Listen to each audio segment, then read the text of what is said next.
Hey guys, welcome back to my channel. We're gonna do something a little different and a little fun today and watch and react to some socialist TikToks.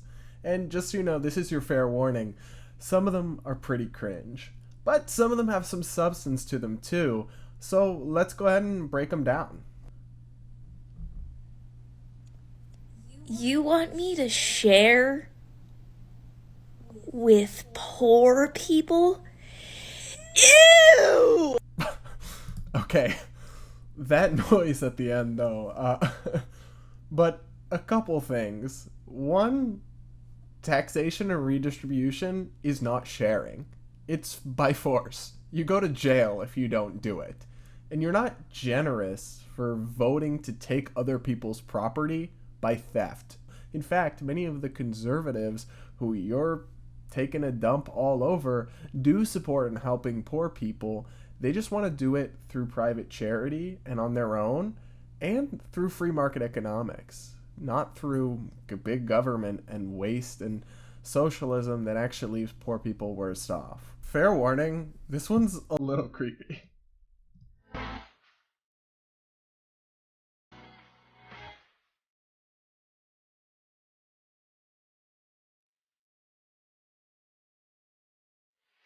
Okay, there's so many things to unpack here.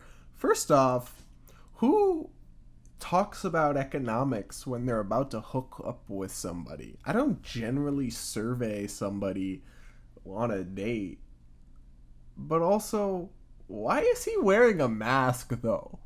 Like, you're wearing a mask to this hypothetical hookup so that you don't give them COVID when you hook up with that? Like, what? And I mean, for the core of it, the idea that capitalism is the root of every problem, it denies the most basic thing we know about economics, which is scarcity.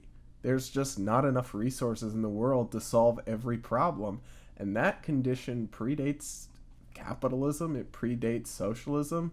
It's the starting point of human life. Capitalism, by allocating resources where they're needed most through free markets and prices and people voting with their dollars and letting better businesses and technologies win out over time, it actually improves the quality of life.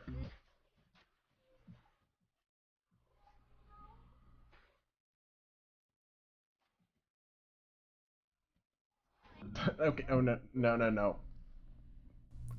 I can't with that one.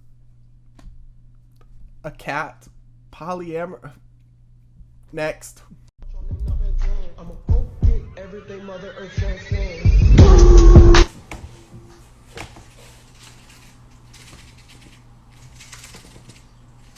fucking take it.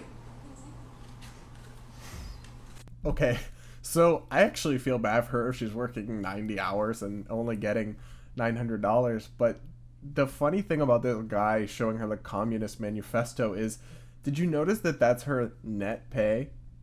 Guess how much higher it would be if they didn't have to take out taxes. If you're enjoying this video, stop for a second, leave a like, let me know in the comments what you think of some of these more interesting TikToks, shall we say.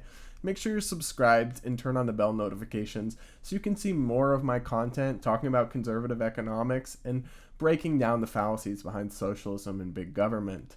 And now, we should probably get back into it. Baby, when we say eat the rich or that we don't like the rich, it's not because they're rich. We're not jealous, we're not insecure. We're mad about the way rich people, the 1%, exploit, use, abuse, and manipulate people, the working class, in order to gain that level of wealth.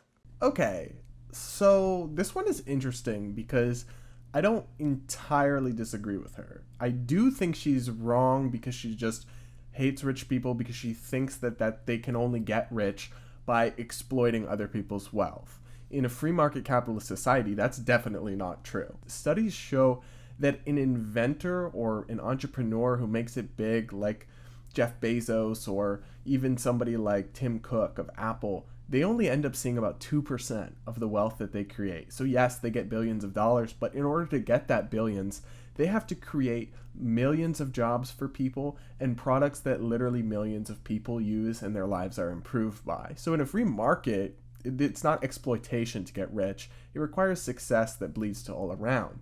But, and here's where I say but, when big government colludes with rich people to rig the system, then billionaires do end up screwing people over. And that's what happens with corporations like Amazon and others with armies of lobbyists. They get together with the government and they screw over small businesses and, yes, consumers. But that's not capitalism. That's crony capitalism. And frankly, it's the kind of big government that people like this tend to support. I'm going to show you this graphic that you probably won't understand at first, but save this video because you will be thinking about it until you do get the point. It's the difference between personal and private property. Okay, so this one is actually personal property includes things like your personal home, your personal toothbrush, your personal fruits of your labor, and then land that you use personally to cultivate. Private property, however, are buildings used to extract rent from tenants, something like a toothbrush factory, the surplus profits extracted from workers whose jobs you own, and land whose purpose is to extract that surplus from workers who cultivate the land. These things over here, this is capitalism. You want to own as many of these things as you can so you can exploit the working class to make money without having to work. Socialism is getting rid of this exploitation. Okay, so this one is actually really interesting. I gotta give Socialist Tik some credit. What they're talking here is about the idea that Marxism or socialism wants to eliminate private property. It does. Marx said this, and he's acknowledging this. But what he's explaining is they don't literally mean you can't have your own toothbrush. They still want to have some personal property. You just can't have any sort of like business property or capital is what we would call it. The problem with that is it's complicated, but just to put it simply, where do you get the toothbrush without the toothbrush factory? That's what these people don't seem to understand. I mean, this is all from a socialist misconception called the labor theory of value. Basically that all goods are just worth what labor goes into them, and anything else in their costs is just exploitation by greedy capitalists. But that doesn't make any sense. If that were true, then the same two items would be worth more than the other if it had been made through a more time-consuming process. The fundamental conceptions here don't make sense because somebody has to pay for the utilities in that apartment complex, the maintenance of that apartment complex, the taxes on that apartment complex. Somebody has to build that apartment complex. So, well, I give them points for actually talking about an idea here and not like weird hookups or whatever. This just doesn't actually make any sense. Okay, guys, that's about as much cringe as I can handle for today. Thanks for watching. Leave a like. Let me know what you think in the comments. Make sure you're subscribed. Turn on the bell, too. I don't trust the algorithm gods. And frankly, neither should you. And I'll see you all in my next video.